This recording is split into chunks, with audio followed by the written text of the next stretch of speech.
jab, uppercut, leave you laid out on the floor. Try to duck and roll, hit and miss, now you counting stars. Should've practiced more, should've hit the mask, get out there more. Claim that you're the best. You gotta show me, son. Actions over words, baby boy. Is you real or what? Talking way too much, world combat sports. Talking way too much, world combat sports. Talking way too much, world combat sports.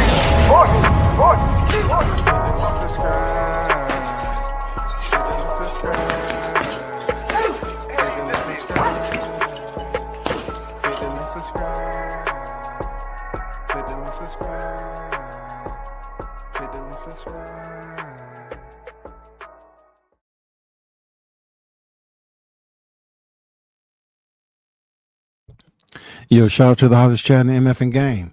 A-side official. No negotiations needed, period. You already know WCS back in the building.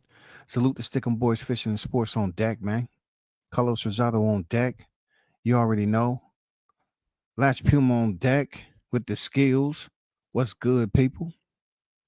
Hey, we're going to dive into something that one side is maybe somewhat popular, right?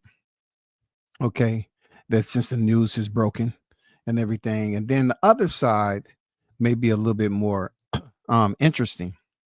Why I say that is because it's going to be some reading on a particular topic that I believe that is extremely complex at the end of the day.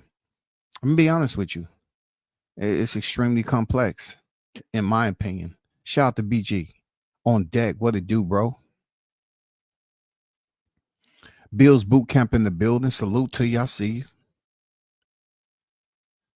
Shout out to my guy, Mr. Gumbo, aka Hot Grease in the building. What's good with the Gumbo? So it's two sides, right? I'm gonna start off with Boots. Okay. Let me get Boots thumbnail up here. You know, so people can kind of get a gist of what we're talking about. It's been a lot of anticipation for the official vacation. Not vacation as far as you chilling, but him vacating those belts. And finally, we had action. Okay. Jerron Boots Ennis, the former unified champion at 147 pounds, has now vacated his IBF title. And what you're looking at on the screen, if you cannot read it due to the small font, I get it. I'm gonna read it to you.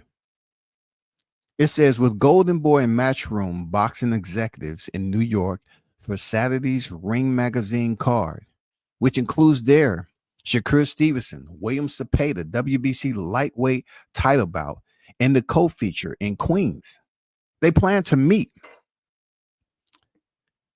to discuss fight between WBC interim junior middleweight title holder Virgil Ortiz Jr., 23-0, hosted by 21 knockouts.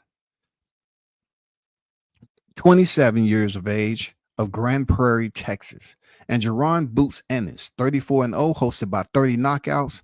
28 years of age, of Philadelphia, a source with knowledge of the plans told Fight Freaks Unite. Ennis, who unified the IBF and WBA welterweight belts in April by stopping Stantionis in the 6th round, recently announced his intentions to move up to 154 pounds and has already vacated the IBF title. According to the organization's latest rankings published on Monday, okay, he is vacated his IBF title. And this makes it official on him potentially moving up to 154 pounds. It goes on to say Ortiz and Ennis have expressed interest in the bout. It was agreed to last year, but fell apart when Ennis' team sent paperwork for a 147-pound fight when it was always contemplated at 154. Once again,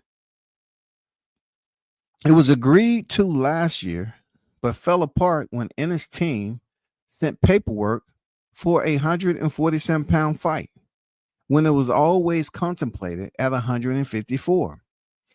Ennis ended up remaining at 147 for one more fight and beat Stantionis. So, regardless if the contractual spaghetti, right? I'm talking about how the crocheting of narratives always run rampant throughout social media, right? We're not talking about what contract was sent here and there. We want to talk about, is this going to happen at the end of the year? Are we finally going to get the fight that hasn't been the fight, that's supposed to be the fight, that might be the fight, that's said to be the fight, but all this back and forth? It seems like now, with him vacating the IBF title, it's a go. I'm not saying a light green, but it might be yellow. Yellow is not for you to slow down now. Yellow is just letting you know that the light's about to turn red. That's all. But a yellow light can be, two different things. It can mean you don't have to stop. You know what I'm saying? But it means you might want to slow down.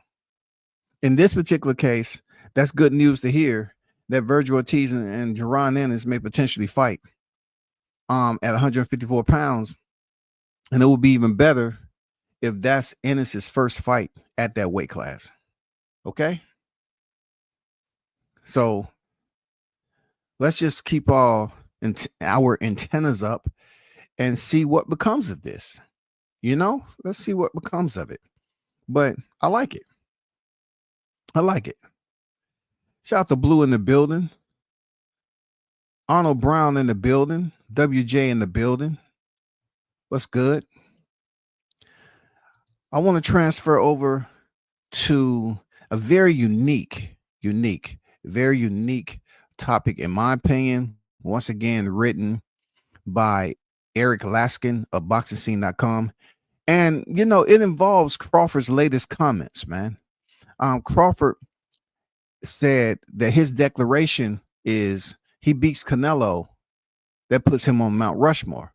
Of course, there's going to be individuals that absolutely disagree. There's going to be some that do agree. I did a live on this earlier on X, but who am I to be if I didn't bring it over to the hottest chat in the MFing game? I had to come over here and talk about this because we've seen in the past where a fighter who is basically winning, they're fighting tough opposition, and they don't get the amount of credit they deserve. You know what I'm saying? People try to say they FICO scores lower than what it looks like, on BoxRec. Well, they haven't proven themselves. It depends on the community of people that you involved with on how the narrative is going to circulate. And this is circulating pretty handy because there's a lot of stuff that Crawford is saying at these pressers that people are dissecting. And they want to act like it's a type of encryption method, and it's just simply English. Period. Let's get to the article, which I deemed pretty interesting. BoxingScene.com. Sorry, Terrence Crawford, but this is Boxing Mount Rushmore. Okay? This is Eric Laskin, who wrote this, who published this today. All right? If you can bear with me, be patient. I'm not going to be, reading at a slow pace. Let's begin. Is there any more tired sport or radio trope than asking who is on Mount Rushmore of some particular category of athlete? If I had to name Mount Rushmore of overdone American sports talk debates, I'll say there's Jordan or LeBron. Should Pete Rose be in the Baseball Hall of Fame? Should we use analytics? And who is on the Mount Rushmore of fill in the blank? Look, I'm not proud to be writing a Mount Rushmore boxing's column, and I look at it to an even deeper level of shame by placing the concept of Mount Rushmore discussion on its own Mount Rushmore. It's all very cheap and lazy. But the fact is that Terrence Bud Crawford broached the topic last week and thus open the door for a cheap and lazy column.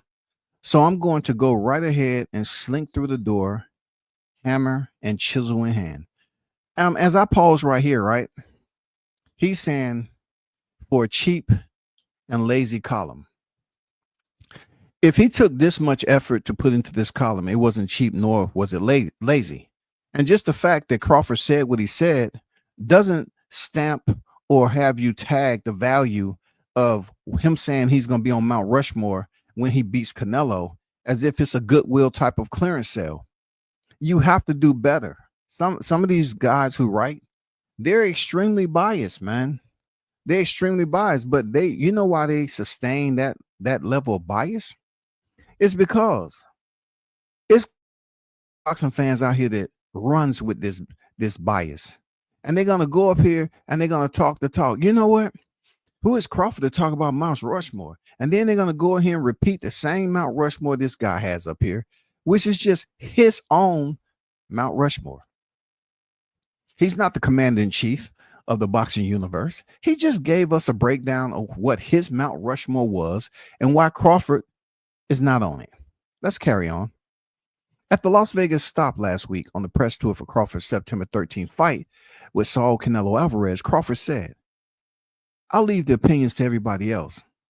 But after this fight, when I defeat Canelo, I'm going to be on Mount Rushmore. That's where I'm going to be. Leaving the opinions to everybody else may not go as well for you. But because sorry to say it, but there's no level of dominance you can show against Canelo that gets you on Mount Rushmore that spans all of boxing. And that, my friend, I absolutely disagree. Like if someone suggested me, hey, reuse your toilet paper, just rinse it off in the sink. It'll dry up, just hang it up on the shower, and then it'll dry and then reuse it. It's not going to smell that bad. You're not going to sell that to people. You're not going to sell that to people.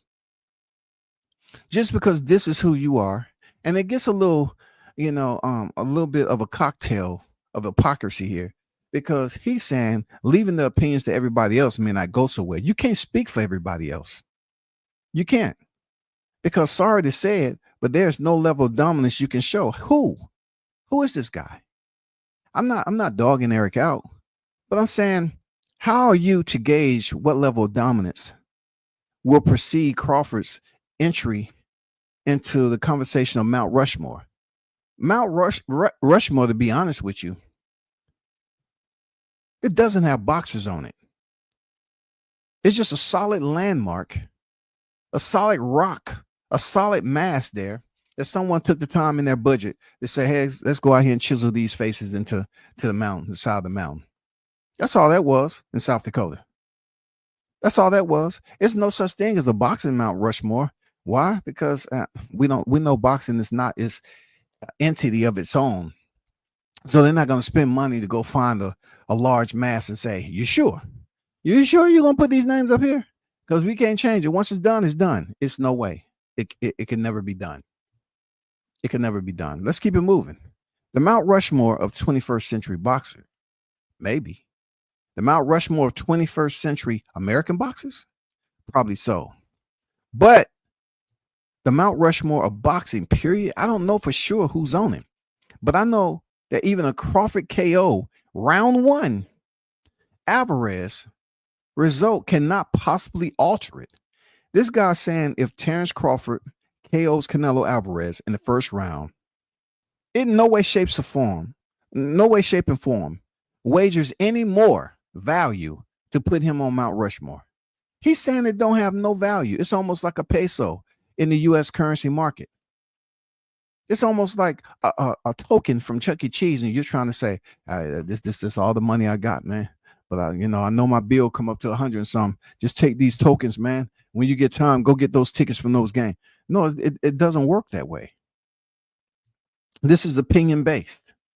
He said, you probably are aware that there are faces of 4 U.S. presidents, arguably the 4 greatest and the most impactful presidents as of the conception of the project in 1920, are carved into a mountainside in South Dakota. When we discuss Mount Rushmore boxing or baseball, or rock drummers, or breakfast cereals, or whatever the main topic we can think of. We're seeking to identify the greats. But ideally, we're doing so in a way that covers different eras of boxing so as it gives a reasonable representation of the breadth and history of the category. It goes on to say, using the breakfast cereal. I'm gonna skip over this because I just think it doesn't belong here. Maybe you just slipped out of consciousness. It says, okay, now that some basic philosophies and rules have been established, we can begin debating who goes on boxing's Mount Rushmore. Let's get to it. The starting point is obvious. Muhammad Ali is undeniable. He checks every imaginable box as the most famous fighter ever, an all-time pound-for-pound great, and probably the number one heavyweight in history. And then at worst, number two. Okay, he said Ali, at worst, is number two. We know back then Ali had some encounters with some big names in the ring. You hear Crawford when his name come up. I think when it comes to going to the instrument shop to buy certain, instruments like a violin, cello, guitar, banjos, if you do it somewhere close to a store that sell boxing gear, you're going to find out those particular pieces of equipment, the strings are freaking frayed. They're broken because boxing fans love using the same thing. You hear Crawford's conversation come up and they'll say Gamboa, Gamboa, Gamboa, Gamboa, Gamboa. Bring in the drums, please. Gamboa, Gamboa, Gamboa. Banjo, Gamboa, Gamboa, Gamboa. That's all you hear, right? But when Ali early in his career was knocked down, we're talking about Cassius Clay, was knocked down by Chuck Wepner. Nobody talks about that because they don't care. They don't care about Ali getting knocked down, but they'll bring up Gamboa every time Crawford's name is up for discussion. Gamboa, Gamboa, Gamboa. If Gamboa wasn't that important, they wouldn't keep bringing him up.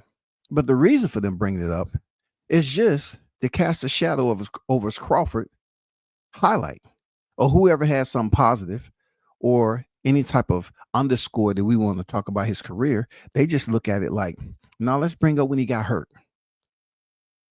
Then they will also serenade you with his resume and all that. I understand all this, that, and the other. Crawford was the third fighter in the four-belt era to become undisputed. You cannot continue to make change of that. That is cash freaking money. You can't make change of this, yo. What are you talking about?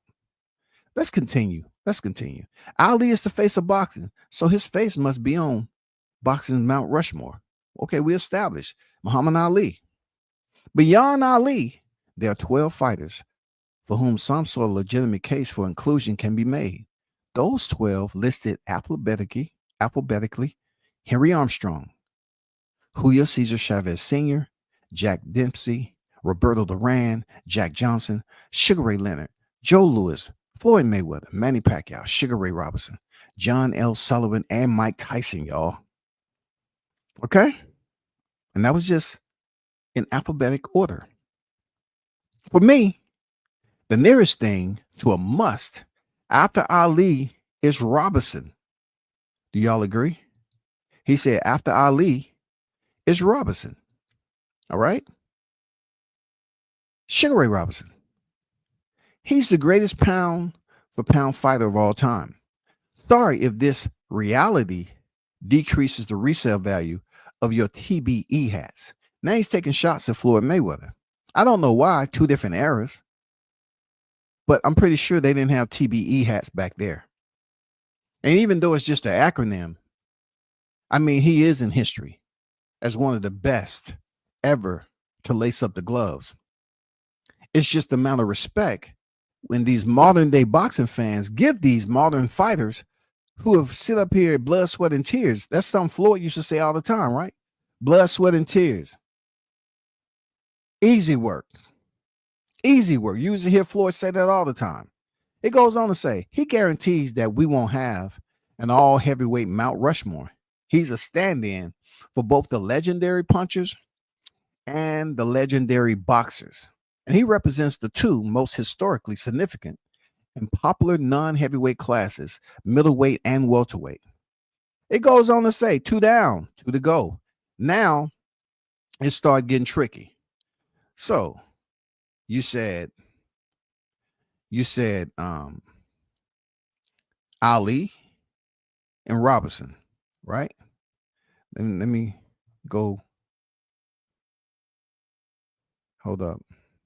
I'll get back to it. It says in the perfect world, we fill out our, oh, matter of fact, did I? Hold up.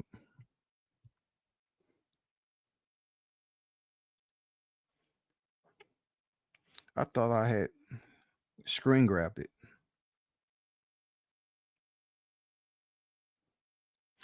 Okay. It say in the perfect world, we'll fill out our foursome with both someone who the pre-Robinson era and someone from the post-Ali era. For the former, we can cross off 1930s and 40s, pound for pound Armstrong, since we already have 1940s and 50s, pound for pound Robinson. That leaves us with four heavyweights listed chronologically. They're Sullivan, Johnson, Dempsey, and Lewis. Sullivan is easy enough to ditch. George Washington here, the first recognized heavyweight champ of the gloved era.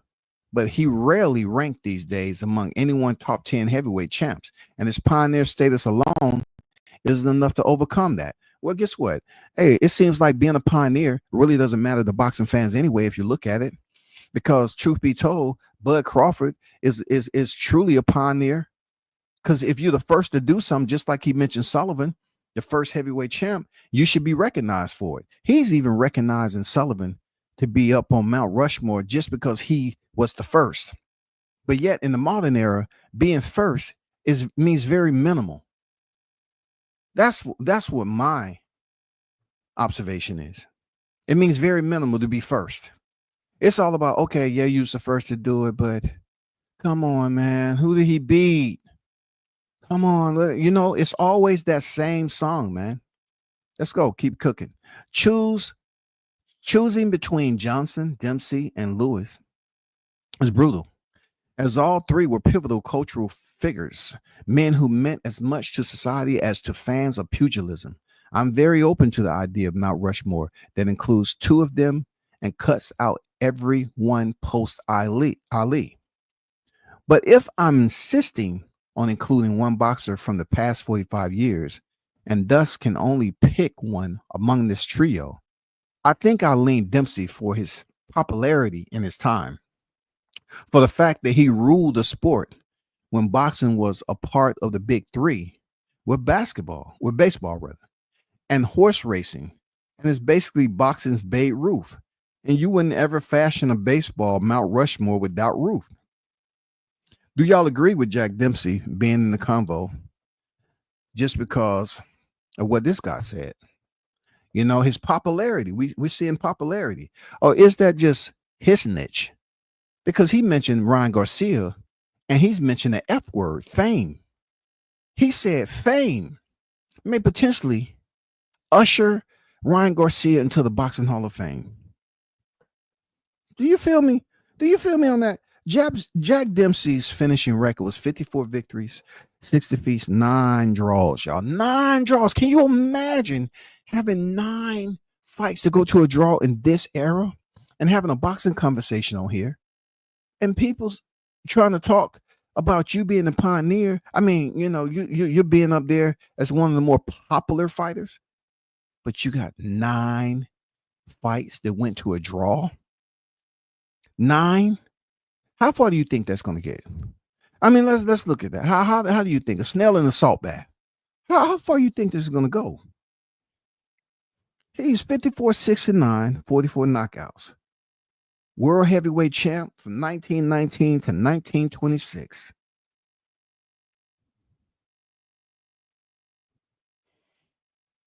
His nickname was the Mono Mauler. You know, it was a crazy part when he fought Gene Tony, right?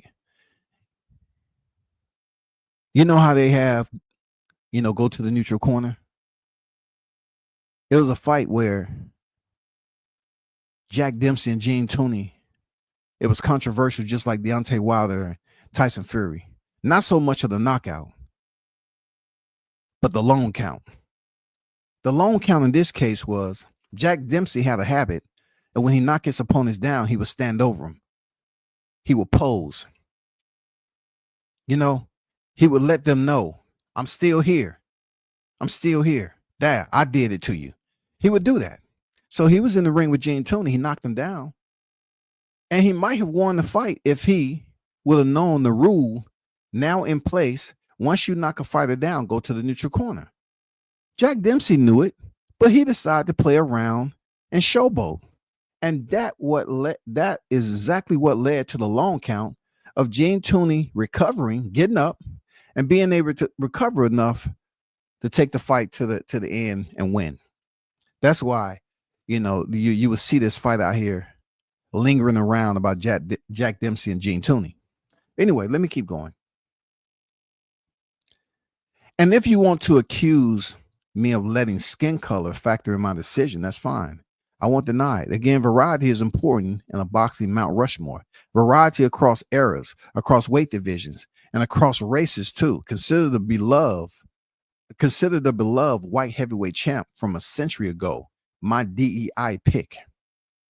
Now, when it comes to the Mount Rushmore, is race even considered? I don't know what group of people I would rather, but it would be great to have a community of boxing fans to pretty much discuss this particular topic about Mount Rushmore in this day and time.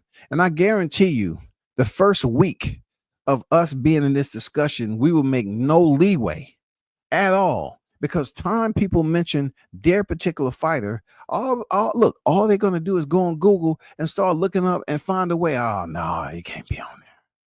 He can't be on there. They're going to start breaking down. No, I don't agree with that at all. Well, who's your pick? It don't matter. I just don't agree with your pick. It'll take forever, y'all.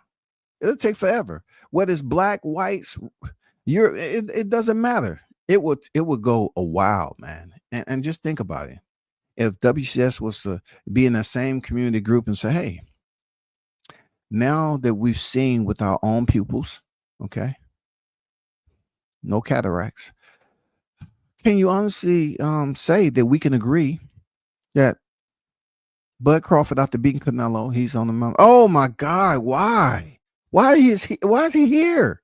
I'm telling you, that's what's going to happen. Anyway, let's go. Now for the post-Ali options. Chronologically, they're Duran, Leonard, Tyson, Chavez, Mayweather, and Pacquiao. Okay, Pacquiao still gets a mention because for some unbelievable reason, 8 division champion, he can continue to return to the sport. He do exhibitions, whatever the case. He gets the royalty red carpet layout, and then get mentioned in the names of the greats. Even though he's sitting at 8 losses right now, Floyd is mentioned because he relished in the moment to let you know, hey, how that O look? How that O look over there on my resume? I know you've been over there looking. Yeah, Floyd will tell you straight up, when they talk about me, it's one thing they're going to get right off the back. That's default information that I have an O on the right side of my resume. That's one thing they're going to tell you. And then I have another O on the left side of my resume. And it's married up to a number 5. Okay. You can say what you want on how I got it, but it's the fact that I do have it. I do have it. Let's keep it moving. Tyson is probably the easiest to remove from consideration. Like Sullivan, his standing among the true heavyweight greats is shaky. If it's a Mount Rushmore, the biggest stars across boxing history, Iron Mike is the proper post-Ali selection, but that's not quite the monument we're constructing here. If you're in the building, could you please hit the button? Duran, Chavez, and Pacquiao are all worth considering for a common reason: to prevent this Mount Rushmore from being exclusively American. If we can get a Panamanian, because Roberto Duran was Panamanian, not Mexican.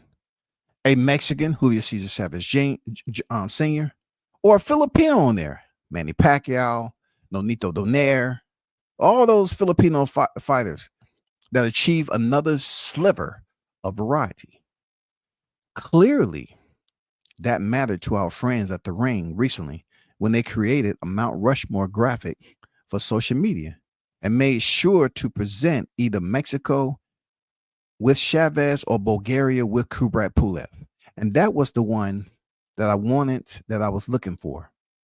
I was looking for to see if I screen grabbed that Mount Rushmore that the Ring magazine put out.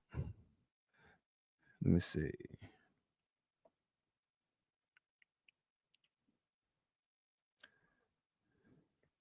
I'll just come back to it.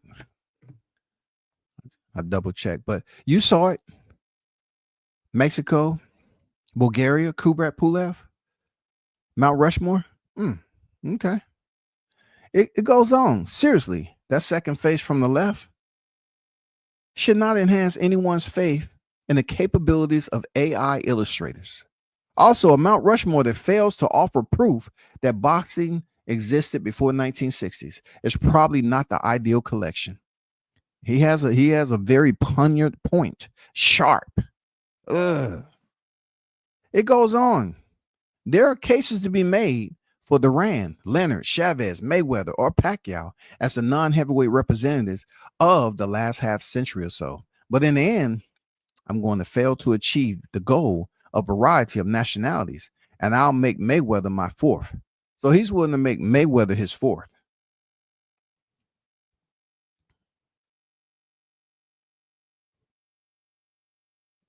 Y'all agree? So let's go back up here. He had a huge selection of who could be third.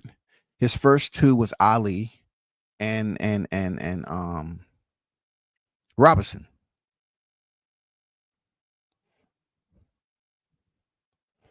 Ali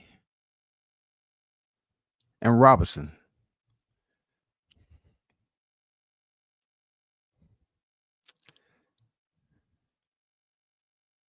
It goes on. He is probably not quite the most accomplished of the five in terms of in-ring resume, but he's the most successful boxer ever. When factoring in money earned, the most ever. Losses, we're talking about TBE now. Losses suffered, none. And physical health upon exit, pristine as far as anyone can tell. Money May is the most famous fighter post-Tyson, and on account of both his craftsmanship and his salesmanship, the face of modern boxing. I can't disagree. Floyd was a seller. Floyd, what you call when you're talking about promoting yourself and popularity, fame, all that shit that they try to give Ryan Garcia credit for, Floyd was all about that. When he was flashing and showing you all his drip, his fleet of vehicles, the way he was living, they wanted to see it. They wanted to see it, bro. That's just facts. They wanted to see it. He says, so there's my Mount Rushmore. Ali, Robinson, Dempsey. That's what I forgot, Dempsey, and Mayweather. There's probably a good reason why I forgot Dempsey too. But I certainly won't object to someone referring to place Dempsey with Lewis or Johnson, and maybe with a non-American like Pacquiao or Duran. I mean, that'll be tough. That would be tough. Mount Rushmore conversations is definitely tough because if you're just speaking on a very low quantitative number is 4, and then the first one you get out the way, Ali, it's going to be some people that say no, Ali, no, he don't belong on Mount Rushmore. But to his credit, Ali, his contribution to his performances in the sport and out the sport, his stances on a lot of topics, a lot of concerning topics, his activism, that's why he's automatic is going to be there. Plus, he was a damn good fighter. You know what I'm saying? He was a great fighter. But the other 3, it's going to be a whirlwind. It's going to be a whirlwind. And this when good old Terrence Bud Crawford comes into play. whenever you want to balance the scales of,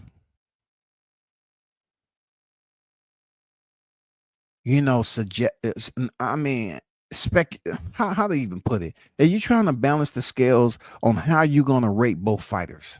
How are you going to bring them both to the center and say, this is my argument for Mayweather and this is my argument for Terrence Crawford? It's so many people that are stuck on what Floyd Mayweather was able to do when the pay-per-view era, you know what I'm saying? When the pay-per-view era was thriving. Okay, that is a valid point you have. That's a valid point you have. Floyd Mayweather, the money maker as far as how many fights he was a part of that gross a substantial amount of monetary gain for a lot of people, right? Now it gets to the performance, because performance has to come into play. You talk about resumes. You got to go to the resume. You have to.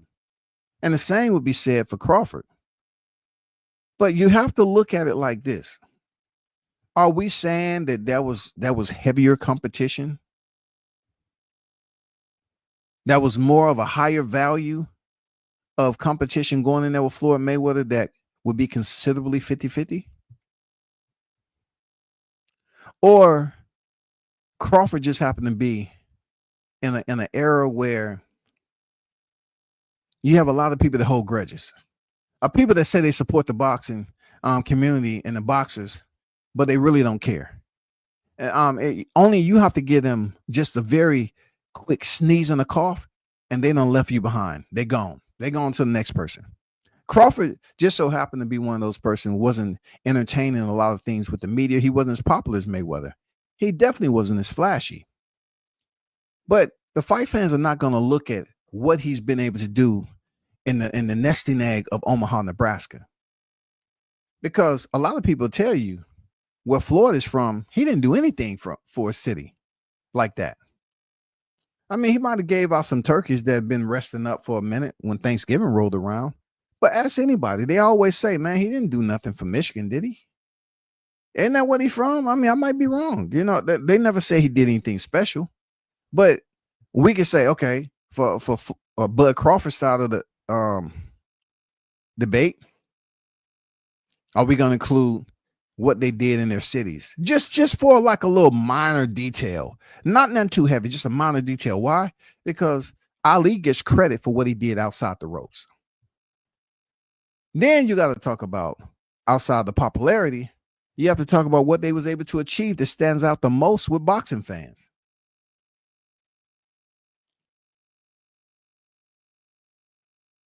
Who did Floyd beat? That was at the top of the food chain, the top of the COC, the top of the hierarchy. Who did he beat that was sitting in the throne, the pantheon of boxing? Who did Floyd beat? That question is going to be proposed. Was there anybody in Floyd's era to the liking of Canelo Alvarez? How Canelo is revered right here, right now in 2025. I'm not talking about the Canelo who stepped in there with Floyd when they say he was somewhat of a undeveloped fighter at the time. And Floyd Mayweather, being older, was able to take full advantage because he was just the much more technical tactician. He was much more educated in the science. But then you look at Crawford. He's getting the Canelo that people brag about. He's getting the Canelo that's made the most money. He's getting the man that's been out here making millions. He's been the main eventer. He's been celebrated for his pay-per-view numbers, which nobody really knows his pay-per-view numbers to be celebrated, to be honest. But when it comes down to Floyd, when it comes down to Bud, if he's the first to do, the first to accomplish, if he's the first of anything in boxing, and the fighters in the four-bit era that was here never did it, well, he needs full evaluation. He needs full appraising value, full credit. You can't give him prorated value just because he's the more unpopular half out of him and Floyd Mayweather. And we're talking about both fighters being undefeated. But yet, I don't want to make this too messy, because at the end of the day, when you bring in Canelo Alvarez into this question of Mount Rushmore, it's going to be a whole nother topic. We're not going to be talking about O's on the record because at this point in time, off Eric Raskin's analogy, Florida is the only one up there with the O on this record. But yet, that's something that Floyd rebelled in the moment. He wanted that to be unblemished. He never wanted to be beat. Like a lot of fighters. The article goes on to say, whatever the case, this exercise should illustrate how far away Crawford is from not only making boxing's Mount Rushmore, but even warranting consideration for it. If he beats Canelo in September, a magnificent accomplishment, to be sure, that gives Bud a grand total of one victory over guaranteed future Hall of Famers. To go with just one over a probable Hall of Famer in Errol Spence Jr. And for all his success consolidating belts across numerous weight classes, it's hard to compare his accomplishments or star power to the likes of Pacquiao, Leonard, Duran, Chavez, never mind Mayweather. So, if you look at this summation, how he's saying Bud Crawford's accomplishment in its totality doesn't quite add up to the Pacquiao, Leonard, Duran, or Chavez. That's his opinion. He said, never mind mentioning Mayweather because he's trying to say Crawford's nowhere close to Mayweather. We want to talk about money or we want to talk about the accomplishments because accomplishments have to mean something. Because when certain fighters' name come up, accomplishments means everything. Or is it just about the money? Because when certain fighters' name come up, they talk about how much money they made on pay-per-view. That's another time, another day. Again, it goes on. If we're talking about the Mount Rushmore boxing in 2000, that's Mayweather, Pacquiao, and probably two from the trio of Canelo, Alexander Usyk, and Bernard Hopkins. So if Crawford beats Alvarez, he enters that conversation. And if we're talking about the Mount Rushmore of American boxing in the 2000s, Crawford is probably already there, among with Mayweather, Hopkins, and perhaps Andre Ward. There's a case for Roy Jones Jr. or Oscar De La Hoya, but both were in their primes in the 90s. No, we can still include Roy Jones. Oscar De La Hoya was a bad man. Both of them was a bad man when they was on deck now. See, this is what I'm talking about. They sit up here and reduce the value of these fighters now that they're retired. And they take every bit of what reaches the media and they act like that is like a hard inquiry. That's like you're being delinquent on your credit and your scores dropped. No, that's not how it works. We're talking about what they did in the ring. It says Crawford didn't get the granular with his proclamation. However, he said when he beats Alvarez, he's on Mount Rushmore. And this is what this whole article is about, y'all. Terrence Bud Crawford said when, not IF. You know what I'm saying? One thing about Crawford supporters I've learned is that they don't use the IF. We don't hear the IF too much. Crawford said when he beats Alvarez, he's on Mount Rushmore.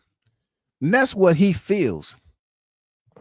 He didn't say it with apprehension, like he had compunction in his voice, like his shit was cracking, like it was a high-pitched falsetto at the end. He said when he beats Alvarez, he's on Mount Rushmore. And if anybody and everybody who does content, very much so that this is a topic that you need to have. You definitely need to take this in consideration, just like you all did, having all those debates, those thousands upon thousands debates of all the yelling and screaming and emotional outbreaks when he was about to step in there with Errol Spence Jr.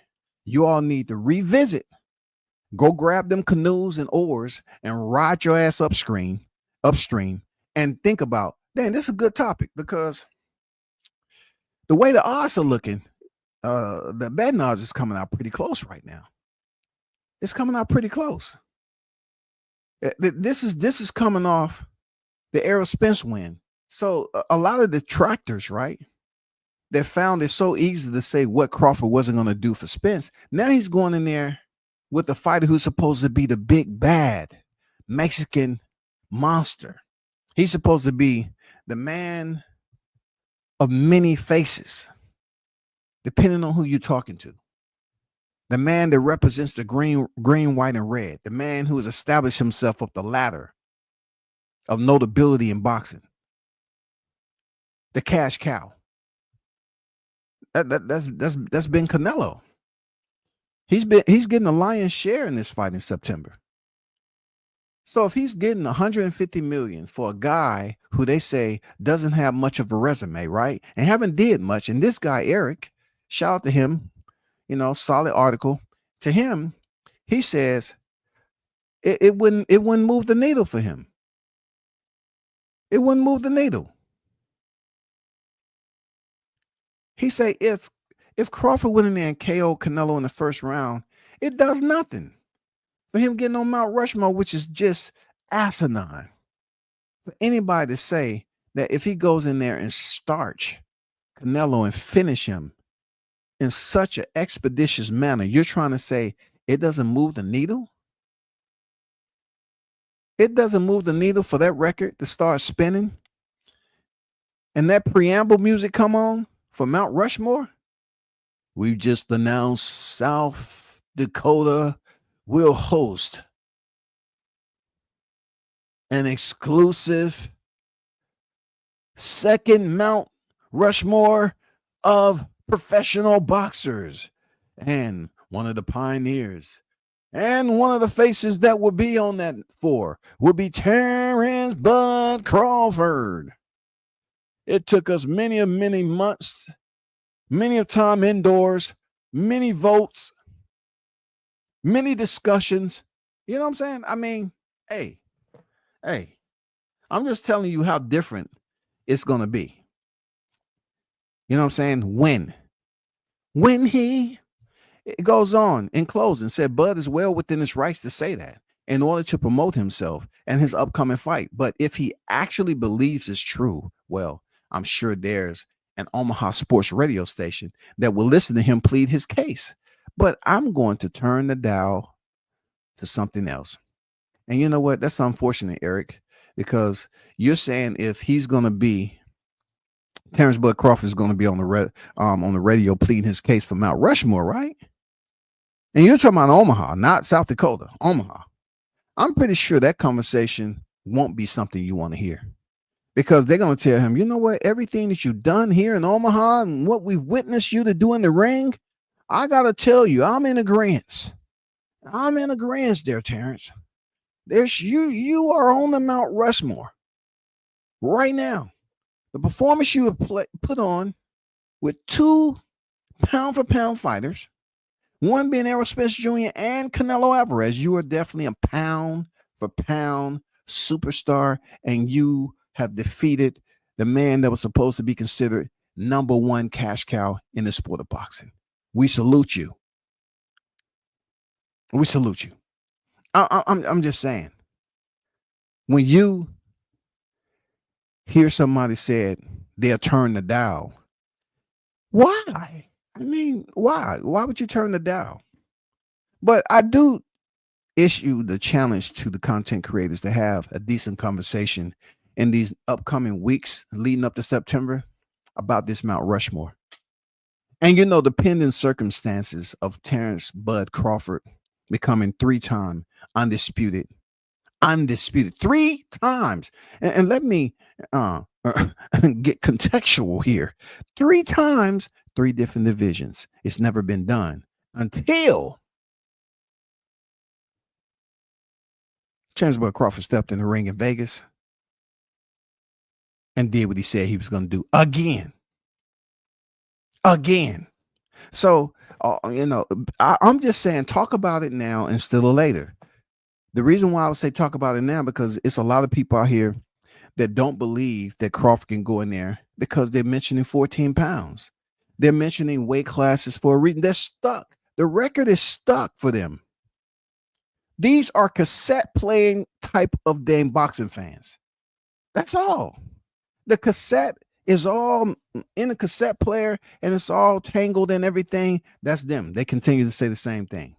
You press rewind, you can't understand what they're saying. You press play. Oh, it's weight classes for a reason. It's 14 pounds. What is he doing? I mean, what happened to the challenging aspect of it? The challenging aspect should be first and foremost something that those of you that pick your favorite fighters all the time, you always you always present your argument and say, they challenged themselves. That's why they fought this particular person. They was challenging themselves. They was daring to be above average. That's what. Let me get to the chat. Shout out OG Golden in the building. Swat Jones in the building. What's good? Absolutely, Tyson is the easiest to remove. Mike lost a lot of the big name fights he was in. Sad but true. Absolutely. Many been knocked out, and 3 times with 8 losses. He's definitely not up there. Yeah, man. You know how it goes, man. You have to cut the stove on sometime with these cats, man, and warm up the hot grease. I'm just saying this right here. The Mount Rushmore is very, very complex topic. It is, man. It's a very complex topic when it comes to this modern era, because everybody think they know everything, and the names that they have outside of Ali, it would cause damn near internal world war. It'll cause a social media world war. People be getting kicked out the chat, blocked, banned, cussed out. Ali, Floyd, Robinson, and Bud after he defeat Canelo. Okay. See that right there. I got to put that up there for replay game. I mean, they're probably gonna come looking for you, man. You know what I'm saying? They're probably gonna come looking for you, that BG, for real. You're gonna hear them horse hooves coming around. Where's he at? Anybody seen this guy? We seen what he put online. That won't be tolerated in this dear parts. I'm telling you, man. You can tell the writer bias. Popularity alone does not put you on Mount Rushmore. You got to have meaningful accolades and victories too. I totally on par. I concur. But, journalistically, I found this out firsthand. When I initially started, I was writing not to upset people. And the guy said, you know what? Hey, we appreciate, you know how to write. And you'll get better as time goes along. But guess what? They don't want to hear that. You gotta fib a little bit. You gotta present the untruth. You gotta spruce it up, bro. It's just you gotta do some things that's gonna have people sneezing, coughing. Stop what they're doing and say, hey, you got a minute? I mean, he told me that, bro. He said, don't nobody want to read a Romeo and Juliet boxing novel. This ain't for the love of the sport. This is the hurt business. You write like it's the hurt business.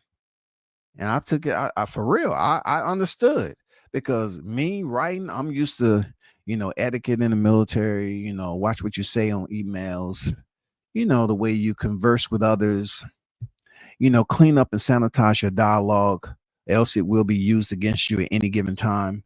That per se. But you know how that goes, man. Mike does not have a win near Ali. Ali beating Foreman. Bud stand on top of Mount Rushmore. Hey, that'd be a great way for them to try to go up here like they used to do down here in Stone Mountain with them torches. They'd be out there protesting with them torches, man. Facts, who you beat matters. And at the time you beat them matters. In regard to Mount Rushmore, that's why Sugar Ray Robinson is a monster regarding top tier. It is. I agree with win. But, sometimes the win, it dissolves in people's thoughts, because they get so freaking zoomed in on now. And something, it's all about how far their reach is. in my opinion. Like, I really don't get a chance to talk about the old school fighters, you know. When it comes down to some of these names, like, the Sugar Ray Robinsons and his 126 straight fights, that he had. He was the first boxer to win the Division World title 5 times. People don't even mention that. He was the first to win the Division World title 5 times. And then you go to Hitman Hearns. He was the first to basically for 4th and 5th division, win a title in his 4th and 5th division. I mean, it's just so much out here with Henry Armstrong when there was only 8 divisions, him having titles in 3 divisions simultaneously. It's all about the reach of those individuals, that want to talk boxing and what interests them. The reason why you have so much distorted and it falls short of clarity is because people are standing on popularity. That's what they want to lead with. What's popular to them? What interests me? I don't want to talk about the stuff that don't interest me. You know what I'm saying? That's their thought process. I don't want to talk about Benny Leonard. I want to talk about Jack Johnson, Willie Pep, Sam Langford. I don't want to talk about Rocky Marciano, Joe Gans, Jimmy Wild. Who was Jimmy Wild anyway? I want to talk about the flyweight division. What about Ruben Oliveri? Archie Moore, why did it take him so long to win a heavyweight title? He was like 39 years old, right? Because of racism. And the crazy part about it, they would stand on their short reach of interest to prove to you that those fighters back then don't matter. It don't matter. If a lot of these people reach a very short because they don't want to reach back past the 4-bell era. Anyway, they'd rather stay to what interests them, what's palatable to them, and that's what they would go with. And they would rehearse it. That's what was going on with the Spence Crawford narrative. They were just rehearsing. Who he fought? Spence can beat everybody on his resume. He ain't fought nobody. Oh, yeah. What is he fought anybody? I mean, this was Spence's resume. Why he only got the WBO title? But he's on the pound for pound list. And then that's why is he in front of Errol Spence on the pound for pound list if he haven't did anything? If the first lead is going to be who has he fought, then why is he on the pound for pound list? Obviously, somebody believe he fought someone consistent with the accolades he's earned. Hold on, let Canelo fans tell it. It should just be his face on there. Man, you ain't lying. God dang, they say, hey, just Canelo. Nobody else. They're no deserving. It don't matter who he's lost to. Floyd don't belong on there. Nobody fights the MMA. Canelo don't have a mixed martial artist on his record. He has nothing but boxers. When you boxing, you get full credit for boxing. In the famous words of Dylan, who are your top 5 rappers? That's how Canelo fans feel. Damn. When Bud beats Canelo, is Bud the face of boxing now? It depends on what they say. The overall consensus, right, Blue? And look, we have no idea who those consensus are. We don't know who the consensus. We just know in our own social media cubicles, we have conversations. And what the content out is what makes it, comes a talking point that bleeds out, pierces the bubble and bleeds out to other chats or somebody they want to talk. Everybody's going to have their own community of people within their social media cubicle to talk about these topics, right? And God doing well. When Bud name come up and you talk about, is he the face of boxing now that he beat Canelo? Oh, man, it's hellfire and brimstone. Come on, man, it's full-blown protest. How dare you? You know what they're going to say, Blue? Hey, just because he lost, it ain't like he ain't lost before. That's what happened when you're daring to be great. He was daring to be great. It's styles make fights. That's what that is. Styles make fights, man. You know, Crawford. Hey, Blue. You know where I'm going? Hey, that guy Crawford, to be honest. And I know there's the same way with Spence, man. That snack. He on that snack. He wasn't doing this until he got. Hey, man, they gonna say he wasn't doing this before he got on snack, man. Roy and Oscar in my top 5 for sure. Yeah. We have to not just forget them and brush them off like they wasn't doing their thing.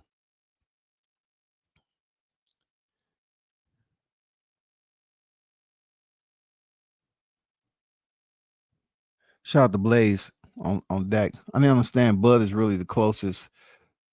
If he becomes 3 division undisputed, there's no debate.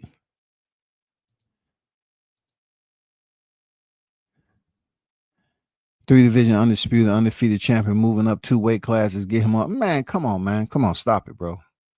Stop it. It's no debating. It's no debating, bro. It's just too much. That shit is heavy, yo. That shit is heavy and it's durable too. It's durable in these debates. It's durable. You know, they want to say, oh, he collected the 3 belts from Spence. It wasn't that difficult. And then you look at other fighters that say the Canelo, he went champion. No, he didn't. A light bulb went out when David Benavidez dropped that WBC belt again due to his own negligence. And boy, the opportunities Canelo came up there and scooped up. Hey, I can't blame him. He seized the moment. Canelo seized the moment, man. I can't be mad at that dude, man. He seized the moment. He didn't fight every champion in there with a belt. He fought 3 champions who had a belt. You know, we know who they are. Okay, for sure, Blaze. Yeah, for sure. Yeah, no doubt. No doubt. Good point. Think about it. Bud would be 3 division undefeated, 42-0 with 20 championship bouts and wins against 10 champions. It's heavy, yo. It's heavy. That's why I gotta let it just hang out up there on the screen for the playback game. It's heavy, man. That's heavy right there. Yes, we could talk about Floyd being 50-0. Yeah, okay. We could talk about him being the money man when pay-per-view really wasn't, putting up and trying to fight that fire stick insurgency. The fire sticks have made it. You know what I'm saying? They crossed the waters. Now they on ground, man. People stream fights all the time. They have fight parties charging people. Floyd, he was able to make that money and become one of the highest grossing fighters. And since him and Canelo fought, Canelo is not in no way, shape, or form been able to replicate what Floyd was able to do when he fought Canelo. And then the wildest part about it, they pick and choose on what fighters they want to talk about money with. When it come to Bud, nah, we ain't talking about money because he don't sell tickets. You can't put butts in the seats. Then when it came to Spence, he's doing all the heavy lifting. He fought Mikey Garcia. He did 3. Oh my God, the same crap over and over again, man. They selectively choose who they want to talk about money with. But when it comes to debates of Mount Rushmore or whatever, are you going to talk about who made more? Because we can't say that about Ali. Right? We have to go within the class of reasoning. Like if we're trying to talk about a debate of our Mount Rushmore, are we truly going to bring money into it? Or the stats should be strictly based off accomplishments? We can't bring money into it because we truly don't know the accurate raw numbers. And why should they even play a role?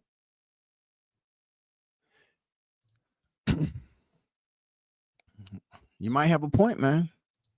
You might have a point. Canelo's the face of boxing now. Creating a Mount Boxing is hard. You got a lot of greats. Boxing has been around a long time. It's a hard topic. Definitely a hard topic. Especially with the stubbornness that goes on in these conversations. People want to continue to talk about this fight ain't did anything, all because they have personal animosity towards that fighter. Not we just sticking to the ring. If you in the ring and you're gonna talk about accomplishments, well, in one case, they want to say, well, he wasn't selling tickets, but yeah, he was still winning championships. You know what I'm saying? He was still winning championships, but you want to say, oh, he wasn't a ticket seller. It's always gonna hit that fork in the road, man. Always. So Bud defeats the face of boxing. What does that make him? The crazy part about it, that point, when you initially say it, I think, it illuminates the brightest. Okay. It illuminates the brightest.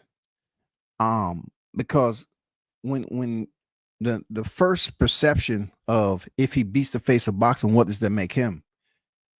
Then you're gonna have people saying it don't make him anything.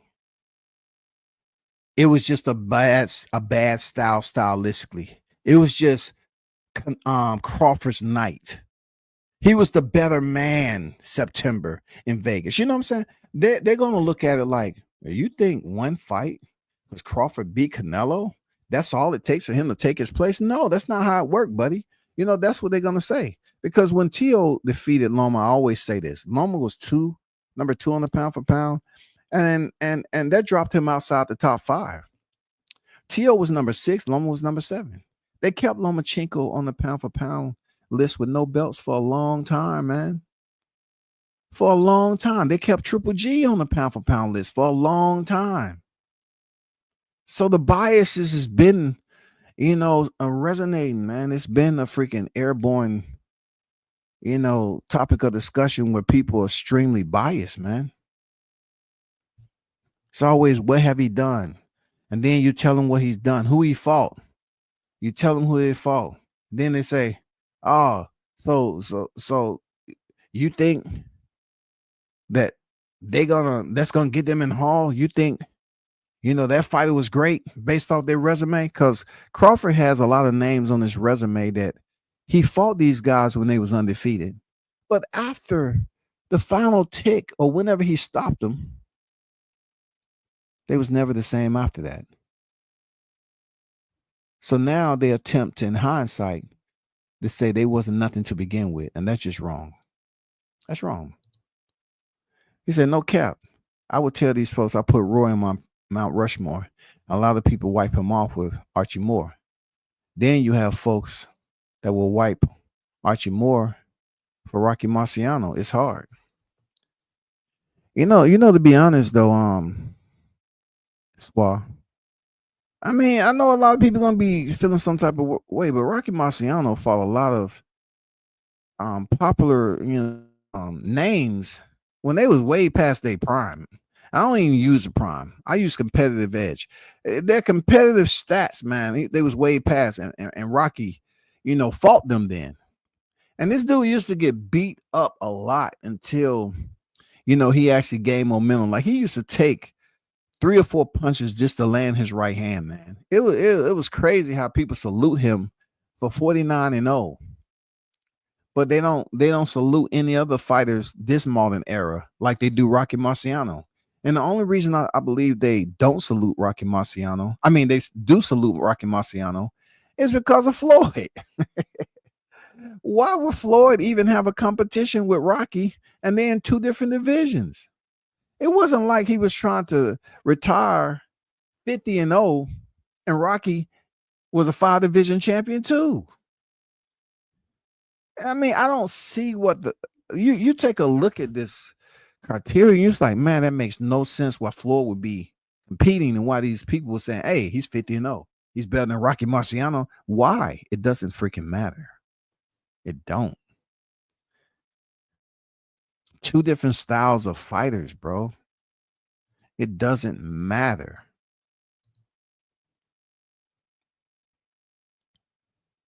When you're scared to piss people off as a writer and a creator, you lost already. You're not lying. Yeah, man.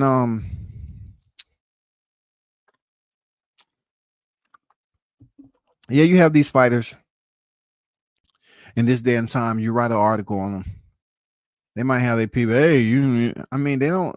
I don't think that goes for Boxing News 24. They can care less who get pissed off over there. They are one of the most biased outlets. Media segues, mainstream outlets, man. Come on, man. They write with they have a writer over there that's strictly a Crawford hater. And then you can see how certain other fighters that they talk about in a biased way, they just use straight up biasness to get their accomplishments. They don't like it. They don't like that fighter.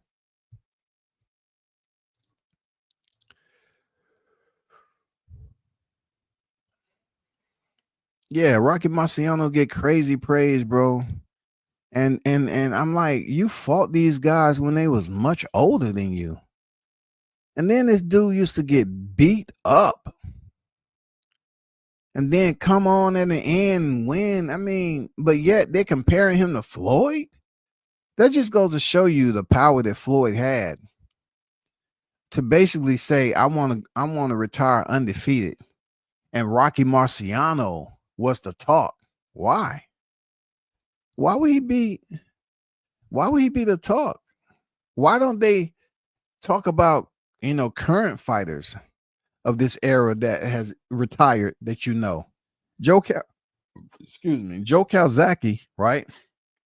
He was only 3 fights away from being 49-0. All right, with 32 knockouts. British fighter, undefeated, retired. Last fight was November 2008. You hear people talking about him? You hear people talking about Joe Calzaghe? I mean, he the one beat up Jeff Lacey when Jeff Lacey was undefeated and bulked up and looking like freaking Lee Haney. You know what I'm saying? Mikhail Kessler gave him the hands. I mean, you don't hear nobody talking about Joe Calzaghe though.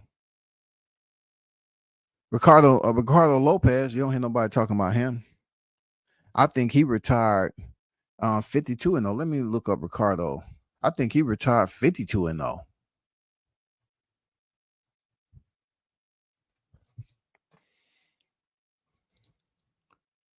$51-0. 51-0, man. 38 knockouts, 1 draw from Mexico. You know what I'm saying? Nobody talk about Ricardo Lopez, 51-0-1. Why Floyd didn't want to go with Ricardo Lopez? Because he was lighter weights. but hey, he wanted to go for the heavier weights. This guy was actually a multi-division champion down there at minimum weight. Hey, he stayed in the lower weight classes, bro. He went up the light fly. Yeah, man. It's crazy. It said they cheated Wilder so he didn't beat Marciano's record, I believe.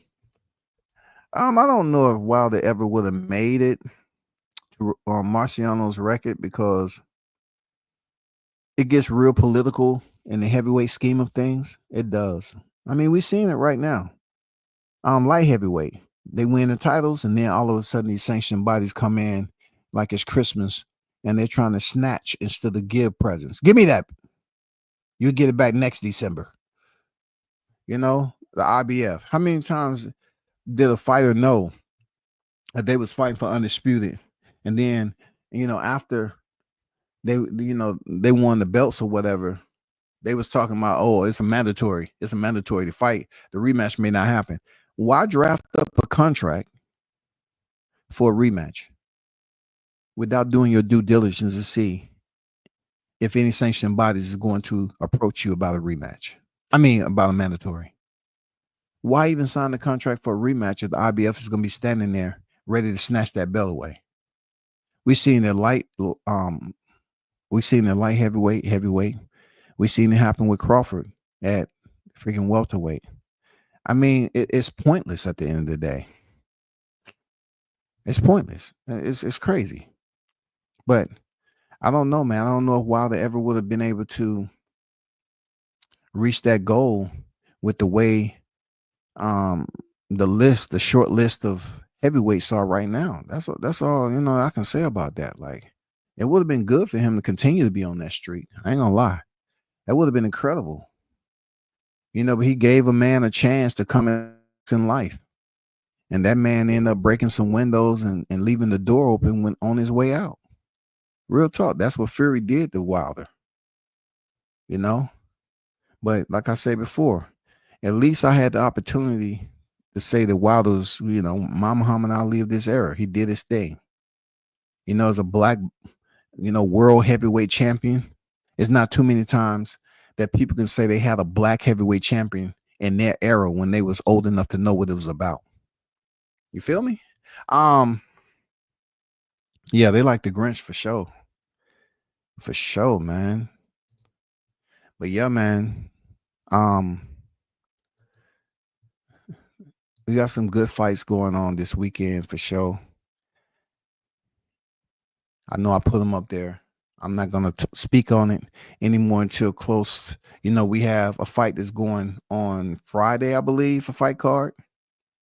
And a fight card that's going on Saturday. One on the 11th and one on the 12th. We have the all-women fight card that's going on.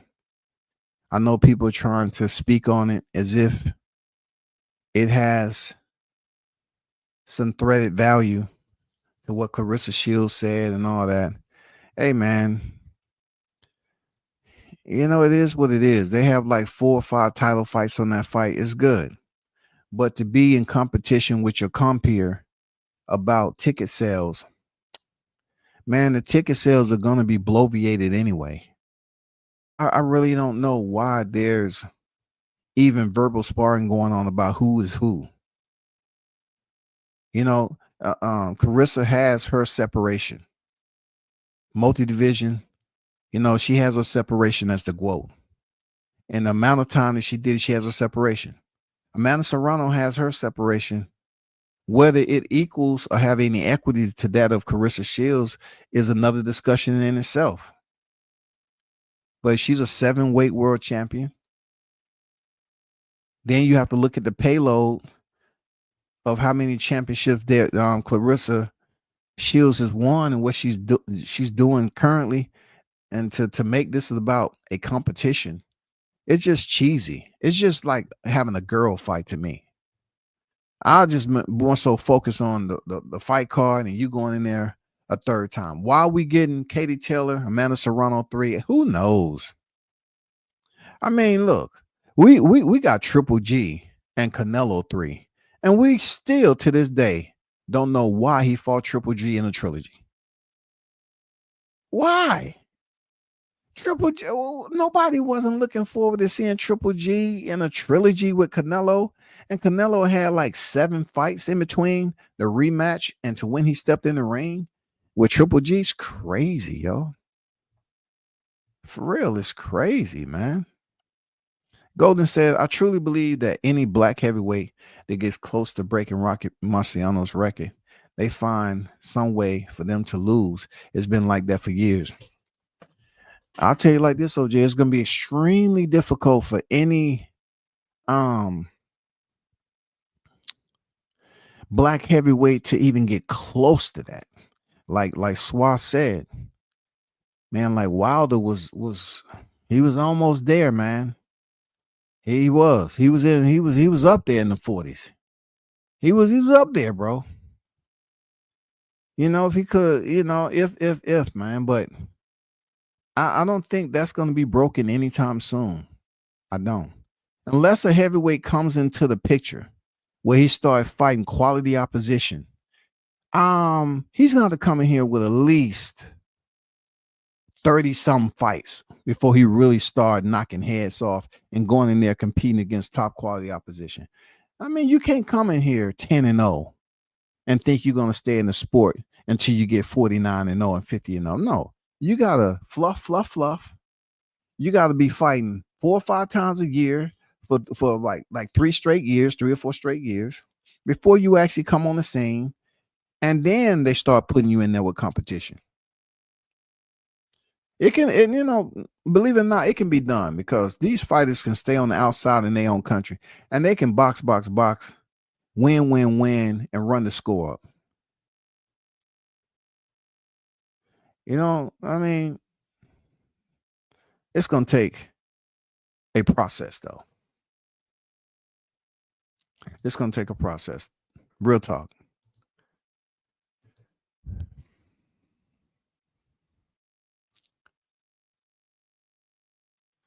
Boxing Scene's mid-year awards, fight of the year. Let me just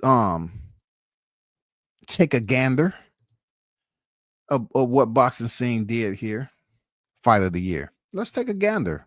Let's see if any common names that we know that has some exciting fights.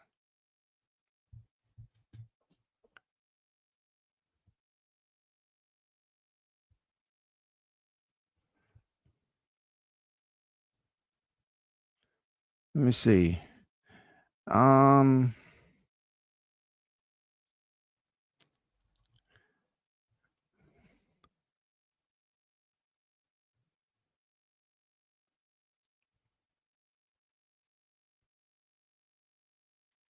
Okay. Round of the year. Round of the year. They gave to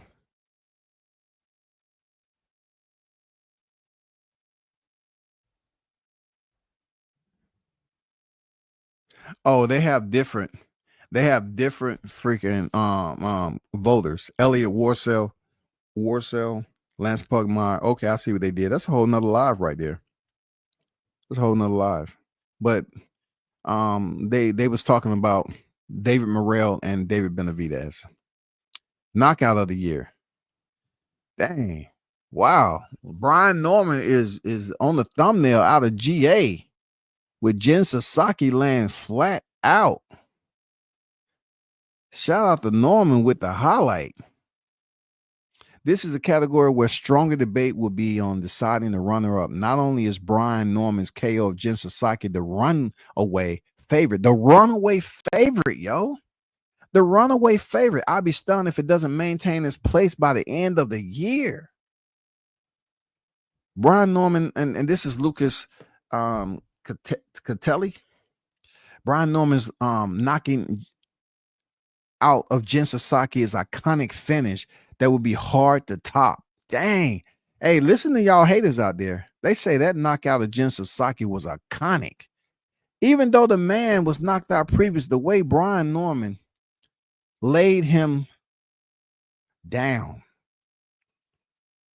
no movement, showed respect. Tris Dixon. I'm not sure you can deviate from Norman Sasaki. Sometimes you see a great KO and think, yeah, that could be up there. When I saw that, I actually thought that's KO of the year. Hey, Norman, if you out there listening, man, I don't know if somebody did a live on this, but I'm definitely they'll probably jump on and do a live. It's just since I love, mongering over here in Boxing Scenes freaking articles. I think all of them picked Brian Norman for knockout of the year, man. Congrats to him. Salute. God dang. They said iconic. Come on, man. They said iconic. Let's see if they got train of the year. Let me see. Oh, shit. Salute to Bozy, man. Bozy gets train of the year award. Salute to him from Boxing Scene. Let me say, hold up. I may be jumping the gun. Hold up. Rudy Hernandez, I would sound like a broken record, but I treat the Trainer of the Year award not unlike if I voted for MVP. Okay. So Rudy Hernandez is their vote. My fault, not Bozy Ennis. He's a notable, though. He was a notable in the voting. Manny Robles in the mix. Yeah, they had a vote for Bozy Ennis too. Okay. Yeah, that Trainer of the Year, Prospect of the Year. Let's see if they gave it to Moses. Yeah. Moses, hands down, man. Get Prospect of the Year. Yeah.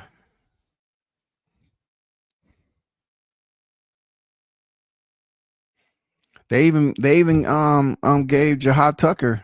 His name is in the mix up here too. It says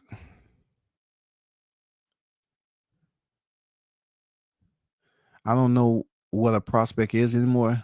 Some see it as a fighter not ranked in the top 15 of the sanctioning bodies, and some see it as a fighter one fight away from the title.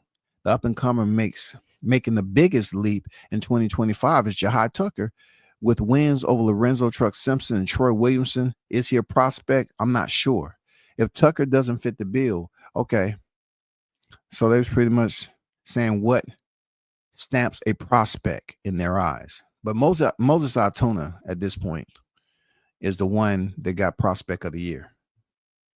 But that's another live, man. Yeah, that's what's up. They said Norman Jr.'s knockout of Jin Sasaki was iconic. God damn. They say he laid that man out in an iconic fashion. Monster in a way didn't even get that.